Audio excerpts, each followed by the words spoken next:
ଦଶମ ଶ୍ରେଣୀର ପିଲାମାନେ ଏକ ଚମତ୍କାର ବିଶ୍ଳେଷଣକୁ ସ୍ୱାଗତ।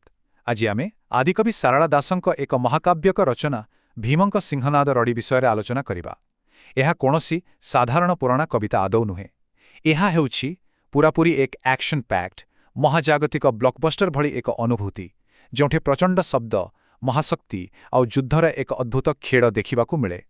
ତେଣୁ ମହାଭାରତର ସେହି ରୋମାଞ୍ଚକର ଅଧ୍ୟାୟକୁ ଏକ ନୂଆ ଏବଂ ମଜାଦାର ଦୃଷ୍ଟିକୋଣର ଅନୁଭବ କରିବା ପାଇଁ ଆସନ୍ତୁ ପ୍ରସ୍ତୁତ ହେବା। ଠିକ୍ ଅଛି, ଆସନ୍ତୁ ଏହା ଭିତରକୁ ଯିବା। ଟିକେ କଳ୍ପନା କରନ୍ତୁ, ପଞ୍ଚଦଶ ଶତାବ୍ଦୀରେ ସାରଳା ଦାସଙ୍କ ଦ୍ୱାରା ଲିଖିତ ଏକ ପୌରାଣିକ କାହାଣୀ ଯଦି ଆଜିର କୌଣସି ସୁପରହିରୋ ଚଳଚ୍ଚିତ୍ରର ମେଗା କ୍ଲାଇମ୍ୟାକ୍ସ ସିନ୍ ଭଳି ଲାଗେ, ତେବେ କେମିତି ହେବ? ଠିକ୍ ସେମିତି କିଛି ଘଟିବାକୁ ଯାଉଛି।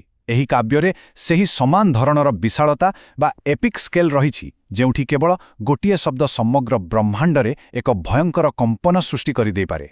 କାହାଣୀ ଆଗକୁ ବଢ଼ିବା ପୂର୍ବରୁ ଆସନ୍ତୁ ମୁଖ୍ୟ ଶବ୍ଦାବଳୀ ଏବଂ ପୃଷ୍ଠଭୂମିକୁ ଟିକେ ବୁଝିନେବା। ମହାଭାରତ ଯୁଦ୍ଧର ପ୍ରାୟ ଶେଷ ଭାଗ। ମୁଖ୍ୟ ଖଳନାୟକ ମହାମାନି ଦୁର୍ଯ୍ୟୋଧନ ଆତ୍ମରକ୍ଷା ପାଇଁ ବ୍ୟାସ ସରୋବର ନାମକ ଏକ ହ୍ରଦରେ ଲୁଚିଛନ୍ତି।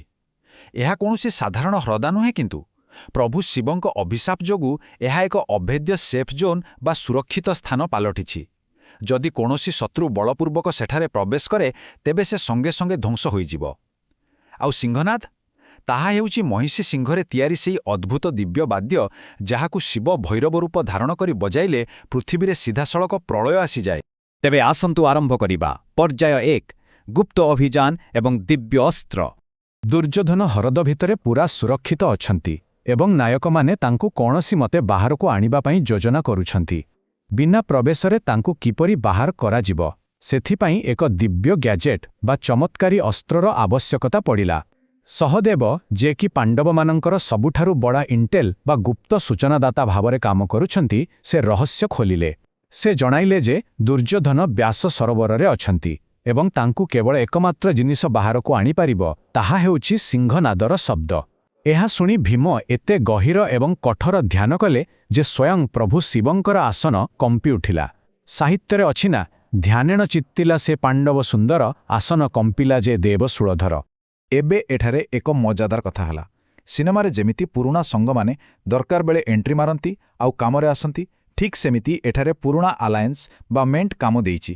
ଦେବୀ ପାର୍ବତୀ ଶିବଙ୍କୁ ମନେ ପକାଇ ଦେଇଛନ୍ତି ଯେ ଅତୀତରେ ଅଶ୍ଳେଷା ଦୈତ୍ୟ କୈଳାସ ପର୍ବତ ଉପାଡ଼ି ନେଉଥିବା ବେଳେ ଭୀମ ହିଁ ସେମାନଙ୍କୁ ସାହାଯ୍ୟ କରିଥିଲେ। ତେଣୁ ଏହି ସଙ୍କଟ ସମୟରେ ଭୀମଙ୍କୁ ସାହାଯ୍ୟ କରିବା ତାଙ୍କର କର୍ତ୍ତବ୍ୟ। ବାସ୍ତବରେ ଏକ ଚମତ୍କାର ପ୍ଲଟ୍ ଟୁଇଷ୍ଟ। ପ୍ରଭୁ ଶିବ ସିଂହାନଦ ଦେବାକୁ ରାଜି ହୋଇଗଲେ, କିନ୍ତୁ ଏକ ବହୁତ କଠୋର ସର୍ତ୍ତ ସହିତ। ଏହା ଏକ ପ୍ରକାର ଦିବ୍ୟ ଚ୍ୟାଲେଞ୍ଜ ଥିଲା। ସେ ସଫା କହିଦେଲେ ଯେ ଭୀମ ଏହି ଅସ୍ତ୍ରକୁ କେବଳ 3 ଥର ହିଁ ବଜାଇ ପାରିବେ। 3 ଘେଣ୍ଟି ମାତ୍ରକ ଶବ୍ଦ ବୋଲି ଶିବ ସତର୍କ କରାଇଦେଲେ। ଏହା ଠିକ୍ ଗୋଟିଏ ଭିଡିଓ ଗେମ୍ରେ ଅଲ୍ଟିମେଟ୍ ସ୍ପେଶାଲ ପାୱାର ବ୍ୟବହାର କରିବାରୁ ଯେମିତି ଗୋଟେ ଲିମିଟ୍ ଥାଏ, ପୁରାପୁରି ସେମିତି। ଏବେ ଆରମ୍ଭ ହେଉଛି ପର୍ଯ୍ୟାୟ 2, ମହାଶକ୍ତିର ପ୍ରଦର୍ଶନ। ବର୍ତ୍ତମାନ ଆରମ୍ଭ ହେଉଛି ପ୍ରକୃତ ଆକ୍ସନ୍। ଭୀମ ଆକାଶମାର୍ଗରୁ ଆସି ବ୍ୟାସ ସରୋବର କୂଳରେ ପହଞ୍ଚିଛନ୍ତି, ଆଉ ହାତରେ ଅଛି ସେହି ଦିବ୍ୟ ମହାଶକ୍ତି। ଏହି ଦୃଶ୍ୟଟି କୌଣସି ଆକ୍ସନ୍ ଥ୍ରିଲର ଫିଲ୍ମର ଟ୍ରେଲର ଭଳି ରୋମାଞ୍ଚକର ହେବାକୁ ଯାଉଛି। କବି ସାରଳା ଦାସ ଶକ୍ତିର ବର୍ଣ୍ଣନା କିପରି କରିଛନ୍ତି, ଆସନ୍ତୁ ଦେଖିବା। ପ୍ରଥମ ଥର ଯେତେବେଳେ ଭୀମ ସିଂହନାଦ ବଜାଇଲେ, ଶବ୍ଦର ପ୍ରଭାବରେ ପୃଥିବୀ ଏପରି ଦୋହଲିଲା ଯେପରି ପଦ୍ମପତ୍ର ଉପରେ ପାଣି ବୁନ୍ଦା ଟଳମଳ ହୁଏ।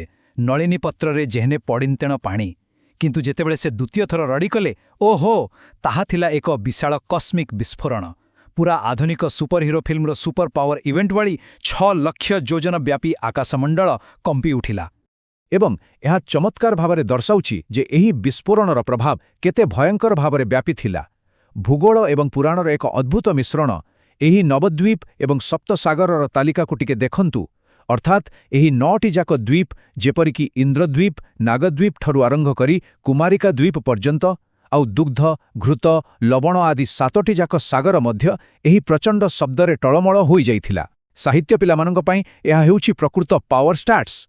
ଦ୍ୱିତୀୟ ଶବ୍ଦର ବିନାଶ କ୍ଷମତା କେବଳ ପୃଥିବୀରେ ସୀମିତ ନଥିଲା। ଏହି ଜିନିଷଗୁଡ଼ିକ ଉପରେ ଟିକେ ଧ୍ୟାନ ଦିଅନ୍ତୁ। ସେହି ଶବ୍ଦରେ ପାତାଳରେ ଅନନ୍ତ ନାଗର ଫଣା ଥରି ଉଠିଲା। ଉପରେ ସୂର୍ଯ୍ୟଙ୍କର ଆଦିତ୍ୟ ମଣ୍ଡଳ, ତାରାମାନଙ୍କର ଧ୍ରୁବମଣ୍ଡଳ ଏବଂ ଦେବତାମାନଙ୍କର ଅମର ମଣ୍ଡଳ ମଧ୍ୟ ପ୍ରକମ୍ପିତ ହୋଇଗଲା। ବିଶାଳ ମେରୁ ପର୍ବତ ନିଜ ଜାଗାରୁ ଦହଲିଗଲା। ସତ କହିବାକୁ ଗଲେ ମହାକାଶଠାରୁ ପାତାଳ ପର୍ଯ୍ୟନ୍ତ କୌଣସି ଗୋଟିଏ ବି ସ୍ଥାନ ଏହି ସୁପରସୋନିକ୍ ଶବ୍ଦ ତରଙ୍ଗରୁ ବର୍ତ୍ତି ପାରିନଥିଲା। ଆସନ୍ତୁ ଆଗକୁ ବଢ଼ିବା ପର୍ଯ୍ୟାୟ 3କୁ ମହାଖଳନାୟକର ଜାଗରଣ।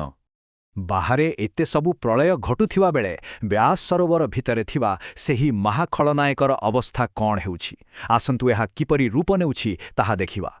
ପ୍ରଥମ ଶବ୍ଦରେ ହିଁ ମାନଗୋବିନ୍ଦ ଅର୍ଥାତ୍ ଦୁର୍ଯ୍ୟୋଧନଙ୍କର ନିଦ୍ରା ଭାଙ୍ଗିଗଲା ଏବଂ ସେ ଧାତିକାର ବା ହଠାତ୍ ଉଠି ବସିଲେ।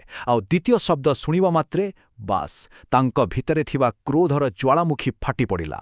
ସେ ରେରେକାର କରି ରାଗରେ ନିଜ ବକ୍ଷସ୍ଥଳରେ ବାହାସ୍ଫୋଟ ମାରିଲେ ଆଉ ମହାଗହନ ନିଶ୍ୱାସ ଛାଡ଼ି ଏକ ଭୟଙ୍କର ରୂପ ଧାରଣ କଲେ।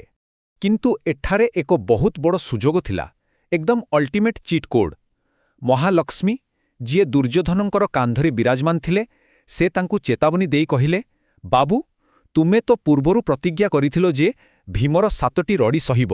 ବର୍ତ୍ତମାନ କେବଳ ଆଉ ଗୋଟିଏ ରଡ଼ି ସହିଲ, ତାପରେ ତୁମେ ଅଜ୍ରାମ୍ବର ବା ଅଜର ଅମର ହୋଇଯିବ। କେହି ବି ତୁମକୁ ମାରିପାରିବେ ନାହିଁ। କିନ୍ତୁ ଅହଙ୍କାର ଆଗରେ କିଏ କାହା କଥା ଶୁଣେ? ଦୁର୍ଯ୍ୟୋଧନ ଏହି ସୁବର୍ଣ୍ଣ ସୁଯୋଗକୁ ସିଧାସଳଖ ପ୍ରତ୍ୟାଖ୍ୟାନ କଲେ। ସେ ନିଜ କ୍ରୋଧକୁ ଆଦୌ ନିୟନ୍ତ୍ରଣ କରି ନ ପାରି ମହାଲକ୍ଷ୍ମୀଙ୍କୁ ଭର୍ତ୍ସନା କଲେ ଏବଂ ନିଜର ଭୁଜଦଣ୍ଡରେ ତାଙ୍କୁ ନିଜ କାନ୍ଧରୁ ଠେଲିଦେଲେ। ଅମର ହେବାର ସୁଯୋଗକୁ ପାଦରେ ଆଡ଼େଇ ଦେଇ ସେହି ଅହଙ୍କାରୀ ବୀର ବ୍ୟାସ ସରୋବରରୁ ବାହାରକୁ ଆସିବାକୁ ପ୍ରସ୍ତୁତ ହେଲେ। ଗୁରୁତ୍ୱପୂର୍ଣ୍ଣ କଥାଟି ହେଉଛି ତାଙ୍କର ଏହି ଭୟଙ୍କର ଯୁଦ୍ଧ ପ୍ରସ୍ତୁତି। ସେ ଯେତେବେଳେ ବାହାରିଲେ ତାଙ୍କ ହାତରେ କୌଣସି ସାଧାରଣ ଅସ୍ତ୍ର ନଥିଲା। ସେ 70 ଭାର ଓଜନର ଏକ ବିରାଟ ଗଦା ଧାରଣ କରିଥିଲେ। ଭାବନ୍ତୁ ଥରେ 70 ଭାର, 70 ବାର ଗଦା ଝେନି କରସ୍ଥଳେ। ଏହି ଗୋଟିଏ ଧାଡ଼ି ପ୍ରମାଣିତ କରୁଛି ଯେ ସେ ବାସ୍ତବରେ କୌଣସି ଏପିକ୍ ଗେମ୍ର ଜଣେ ଶକ୍ତିଶାଳୀ ଫାଇନାଲ ବସ୍ ଭଳି ମହାଦର୍ପରେ ଯୁଦ୍ଧ କରିବାକୁ ବାହାରିଲେ। ଏହି ସମ୍ପୂର୍ଣ୍ଣ ଆଲୋଚନାରୁ ଶେଷରେ ଆମ ମନରେ ଏକ ବହୁତ ବଡ଼ ପ୍ରଶ୍ନ ଉଠେ। ମହାଲକ୍ଷ୍ମୀଙ୍କ ସତର୍କବାଣୀ ସତ୍ତ୍ୱେ ଅମର ହେବାର ବରଦାନକୁ ତ୍ୟାଗ କରି ଶତ୍ରୁର ଆହ୍ୱାନରେ ହ୍ରଦରୁ ବାହାରି ଆସିବା, ଏହା କ'ଣ ଦୁର୍ଯ୍ୟୋଧନଙ୍କର ଅସୀମ ବୀରତ୍ୱ ଓ ସ୍ୱାଭିମାନର ପ୍ରମାଣ ଥିଲା?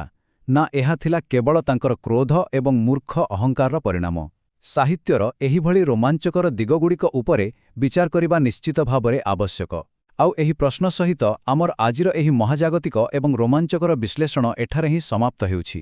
ଆଶା କରେ ପାଠଟି ଆପଣମାନଙ୍କୁ ସମ୍ପୂର୍ଣ୍ଣ ରୂପେ ବୁଝା ପଡ଼ିଥିବ।